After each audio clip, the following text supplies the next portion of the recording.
interesting life. But the sickest I've ever been is really when I remember thinking back in my brain, literally having the knowledge to swim around in my own brain, and I couldn't get out. And it took me to be now or older, and when I finally talked to a speech pathologist when I broke my neck and back after a truck accident.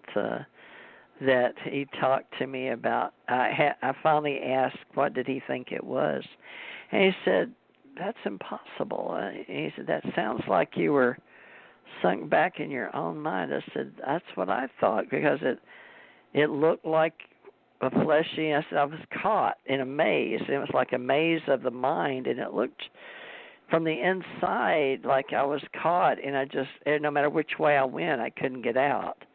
And I was unconscious, but I had a sight inside the body. He had never heard of that, but he was the only doctor that I guess I'd ever really talked to. I don't remember ever telling anyone about it. So, a lot of us are like that. We won't share to find out. You won't ask the questions to get the answers, or at least get some feedback, right?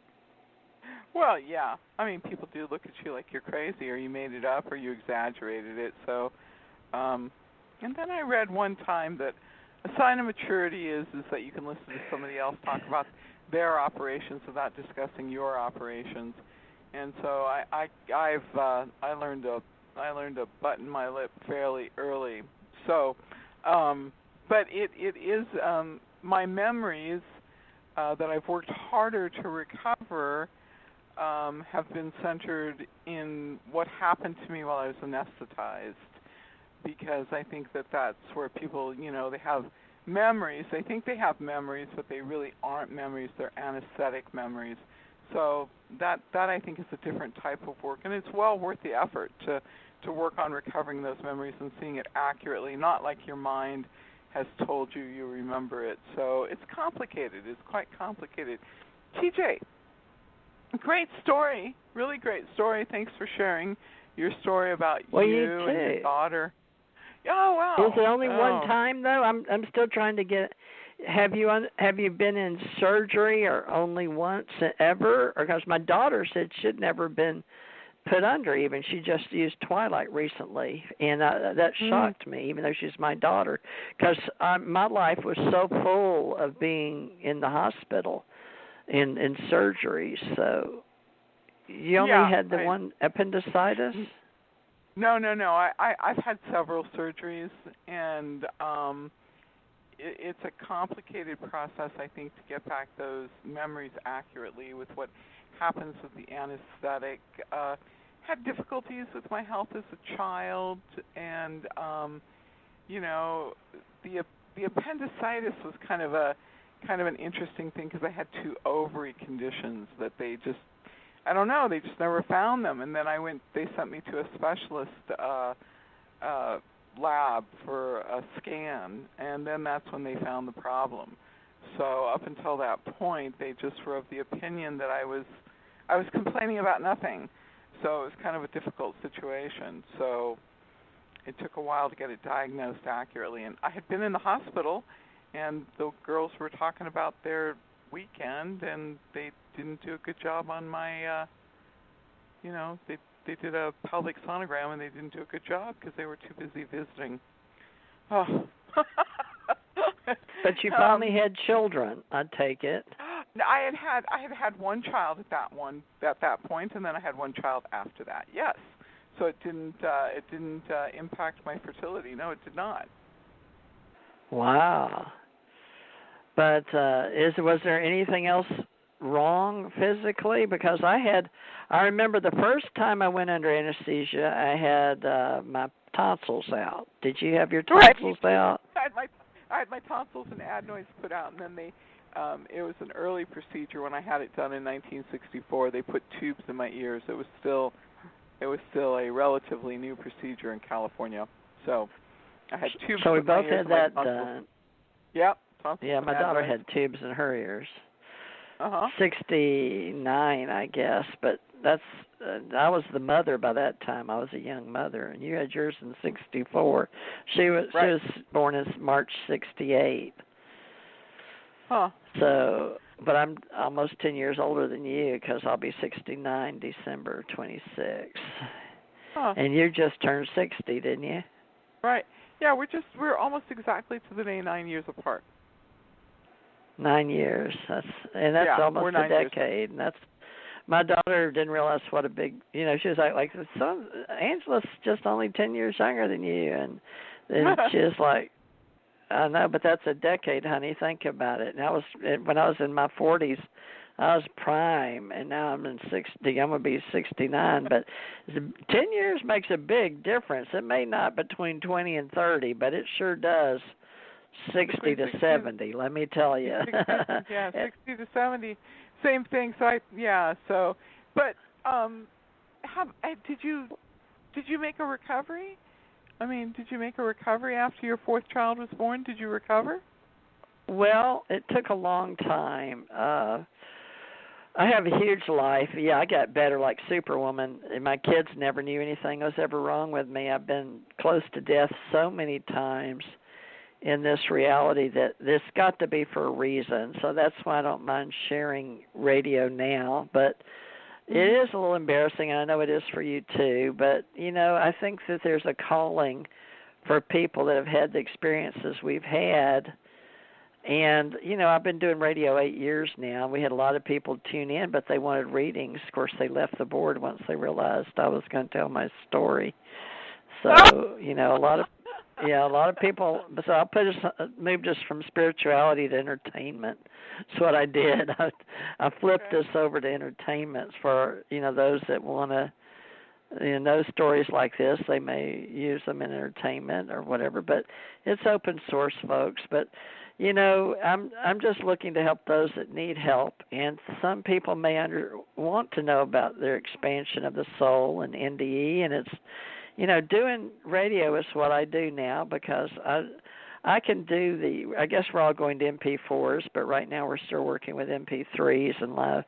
These are podcasts, and it seems to be a way to get your name and your voice out there and your story. And Suzanne and I are both finding each other and learning how to help each other be older women, but at the same time come together and help those that want life coaching and help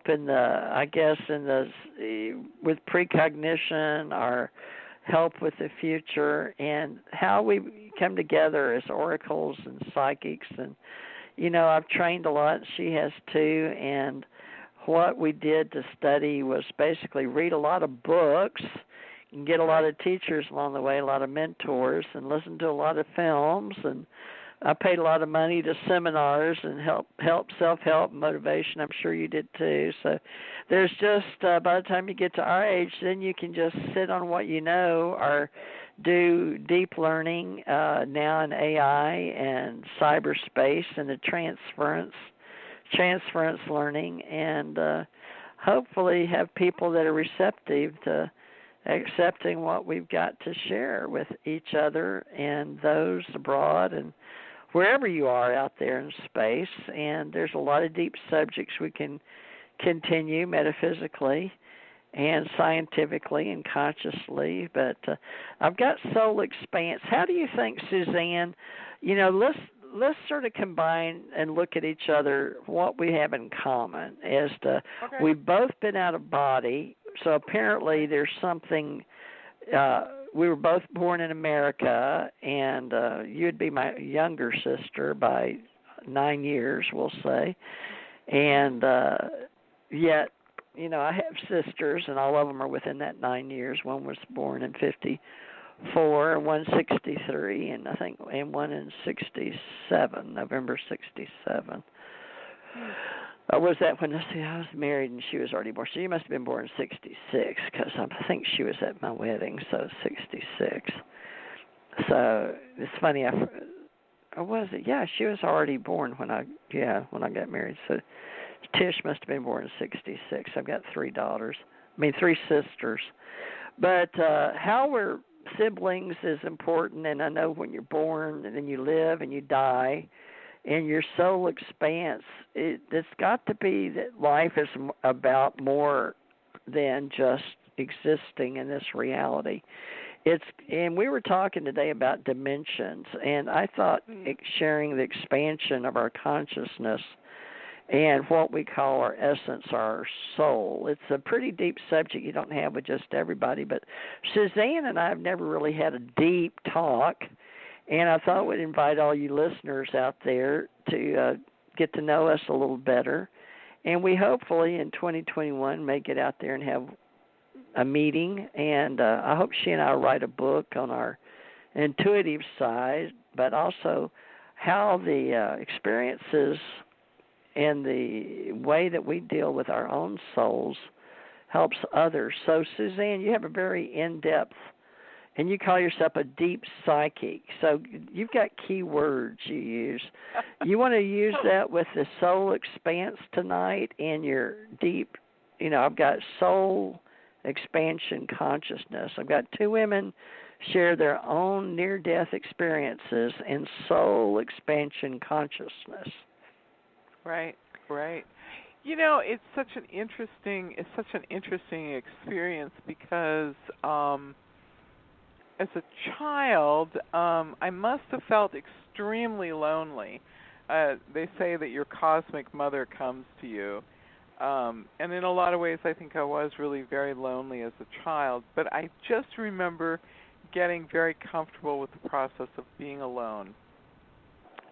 So I was deaf, and nobody figured it out for a while, so it wasn't until I was 4 that they went to work on restoring my hearing. So my early memories are in silence, which I really didn't think about too much, and then I did John Asseroff's neurogym work, and I retrieved a fair amount of memories that I hadn't had before based on the fact of not hearing in my early life. So, and then I was sick quite a bit, and I'm sure it was difficult for my mother. But it was silence. It was absolute silence. And so I do remember spending a lot of time alone and being very content with being alone for long periods of time, very early in my life. So that part is kind of interesting. My older brother and my older sister were very good friends, and they were very close with one another. And I don't think that they were ever really too happy about having a younger sibling.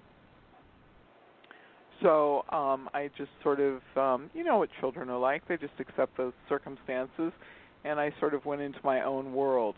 Today, I guess they would say that there was something sort of wrong with me, but, at the time it was just a different world, and those things weren't so accurately diagnosed. And then, of course, they worked on restoring my hearing, and for the most part, there is no problem in my life with hearing or anything like that. I managed just fine. So, but I think I had a lot of spiritual experiences as a young child, and that was kind of interesting when I looked back at those memories. Having memory of what it was like when my mother was waiting to give birth to me, the awareness that I started dreaming at that point in time, and the memory of those dreams, and also the awareness that I was a soul, an eternal soul, and that I had chosen to be reborn.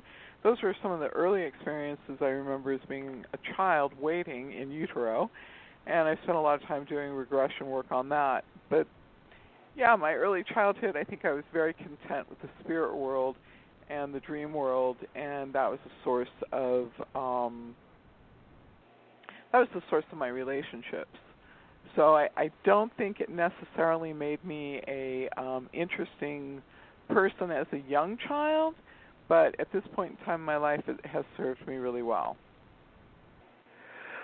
Well, I didn't have the upbringing you did. I was a sick child, and so out of body, I spent a lot of time in my own mind and deep, and knowing that I felt trapped. But at the same time, I was so relieved to be conscious and to have this, be aware of being in the body. But I also know the feeling of being above myself, and I don't consider that much different than being in the body, but the feeling feels different because the sight, and you and I were talking about azimuthal equilateral distance, and also you had the quantum, azimuthal quantum today, but that sight, and I believe that what we're